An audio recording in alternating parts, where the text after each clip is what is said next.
The wort filtration process mainly includes 7 processes.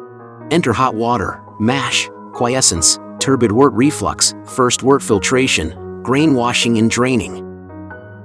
1. Hot water entering. Before the mash is pumped into the lauter tank, it is necessary to check whether the lauter tank is in normal condition. First, clean the filter sieve plate, lay it well, and press it tightly.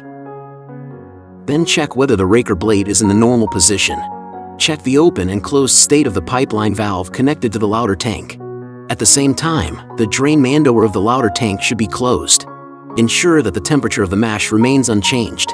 After the inspection is completed, inject hot water at about 78 degrees Celsius at the bottom until the filter plate just disappears.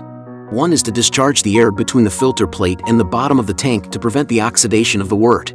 The second is to preheat the sieve plate and filter tank to ensure the normal operation of wort filtration. 2. Mash entering. The saccharification mash needs to be stirred while being pumped into the filter tank quickly. When the mash pump is nearing the end, turn on the plow knife several times. Make the distiller's grains evenly distributed to form a better filter layer and improve the quality of wort filtration. Since it is easy to absorb oxygen during pouring the mash, it is better to enter the mash from the bottom of the lauter tank in principle. 3. Quiescence. After the mash is pumped into the filter tank, it needs to stand for about 20 minutes. The wheat husk will settle quickly to form a 25 to 40 centimeters thick layer of wheat grains. Mainly form 3 filter layers. The bottom layer, composed of coarse grains and heavy grains. Main layer, composed of spent grains, the thickest layer in natural medium for wort filtration. The upper layer, composed of protein and light particles such as fine husk crumbs separated out of the mash. This layer is thinner. The first wort is gathered on the upper part of the grain layer. This shows that the quiescence process is essential.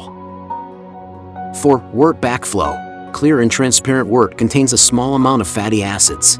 The content of fatty acids in turbid wort will be more than 10 times that of clear wort. If too much turbid wort enters the filtered wort, it will cause problems such as increased fatty acid of wort, increased iodine value, poor protein flocculation, and unreasonable composition of wort. It has adverse effects on the foam and flavor of beer, and it is easy to cause abnormal fermentation. At the beginning of filtration, turbid wort reflux operation must be carried out. Improve the clarity of wort and prevent the occurrence of the above problems. The content of the previous issue about the wort filtration process has been known, so stay tuned for the next issue.